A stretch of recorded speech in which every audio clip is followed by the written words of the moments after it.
उत्सव तो एक माध्यम बनता है, जो आप पहले कहे कि उत्सव तो एक माध्यम है जी। उसके पीछे मूल कारण तो है कि जोड़ना, लोगों को जगाना और जोड़ना। क्यों आवश्यक है कि निरंतर इस प्रकार के आयोजन होते रहें?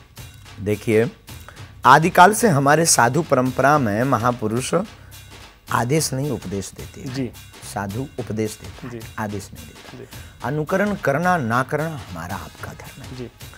हमारी सूक्ष्म बुद्धि से, सूक्ष्म मति से सिर्फ यही मानना है कि जीवन में ये नित्य उत्सव की आवश्यकता है। वाह। हम लोग इतनी मोटी बुद्धि के लोग हो गए हैं कि आए दिन हमारी बुद्धि पर अनेकानेक विचारों की परतें पड़ती जा रही, पाश्चात्य सभ्यता की, और हमारे धर्म पर आए दिन अटैक किए जा रहे हैं। जी। हमारे सनातन पर फिल्मों के द्वारा, वेब सीरीज के द्वारा, मूवीज के द्वारा, क्रिकेट के द्वारा, एडवर्टाइजमेंट के, क्रिकेट के द्वारा तो नहीं, एडवर्टाइजमेंट के द्वारा अनेकानेक ये छोटे छोटे प्लेटफॉर्म बना दिए गए, जिनका सिर्फ उद्देश्य यही है कैसे भी भारतीय संत, भारतीय परंपरा, सनातनीय परंपरा को ध्वस्त कर दिया जाए। बड़े बड़े लोग इसमें एकजुट हो गए, बड़े बड़े मिशन इसमें लग गए हैं। गांव गांव में उन्होंने अपने अपने हब खोल लिए, हट खोल लिए, गांव गांव में उन्होंने अपने कार्यालय खोल लिए हैं।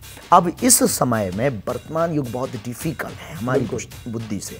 अब आज का युग, ये सब जो महोत्सव है ना, कथा हुई, राम कथा हुई, ये गणपति, हमें कहते हुए बहुत शर्म आ रही है, पर कहना बहुत जरूरी है। अगर हम नहीं बोलेंगे तो कौन बोलेगा? बिल्कुल। इन सबको लोग प्रोग्राम नजर के देखने लगे। जी। एक प्रोग्राम, एक नाइट शो जैसे होता है ना, नाइट शो, पार्टी जैसा शो, ये देश का दुर्भाग्य है। बिल्कुल। गणपति भगवान प्रोग्राम नहीं है, ठुमका लगाने का विषय नहीं है। गणपति भगवान श्रद्धा और दर्शन का विषय है, प्रदर्शन का विषय नहीं है। क्या बात है। महोत्सव, राम कथा, कृष्ण कथा, ये सब एक प्रोग्रामिंग हो गई, ये सब एक बिजनेस पॉइंट ऑफ व्यू के एक गढ़ बनते जा रहे हैं। ये हमारे देश का, हमारे सनातन का दुर्भाग्य है। हम बोलते हैं तो लोगों को बुरा लगता है, मिर्ची लगती है। महाराज जी, आप तो ऐसा बोलते हैं। कई लोग हमें समझाते हैं आप बहुत तीक्ष्ण बोल लेते हैं, पर हमें लगता है अगर हम नहीं बोलेंगे तो ये बात कौन बोलेगा? बिल्कुल, हम नहीं बोलेंगे। तो आज देश के युवाओं को जागने की आवश्यकता है। युवाओं, जागो। अगर अभी नहीं जागे तो तुम्हारी आने वाली पीढ़ी, तुम्हारे बच्चे, तुम्हारी परंपरा के लोग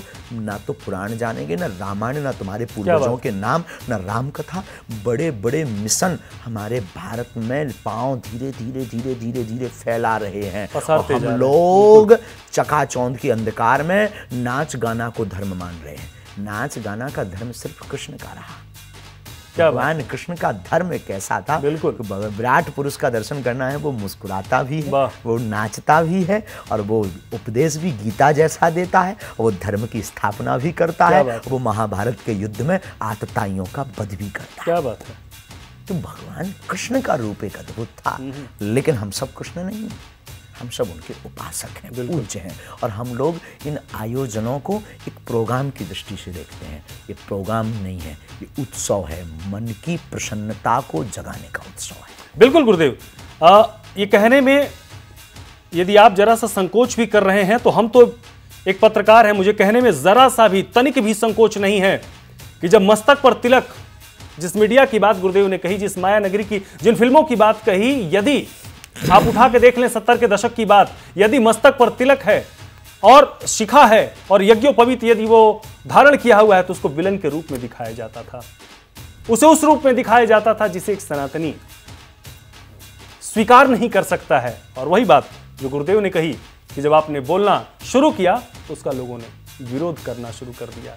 लेकिन ये विरोध की बात नहीं है, ये विचार करने की बात है कि क्या हमारी संस्कृति हमें देती है और क्या हमें सद्गुरुदेव किस पथ पर चलने के लिए अग्रसर करते हैं। गुरुदेव ने लीला पुरुषोत्तम भगवान कृष्ण की बात कर दी, तो लीला पुरुषोत्तम तो हैं, लेकिन वो योगेश्वर भी हैं। और एक तरफ मर्यादा पुरुषोत्तम हमारे श्री राघवेंद्र सरकार हैं। तो आवश्यकता है युवा पीढ़ी को जगाने के लिए और चर्चा लीला पुरुषोत्तम और मर्यादा पुरुषोत्तम पर करने की है, ना कि उन चीजों पर जिस पर मैं उस पर दोबारा क्या कहूं। गुरुदेव ने सारी बातों को स्पष्ट रूप से कह दिया।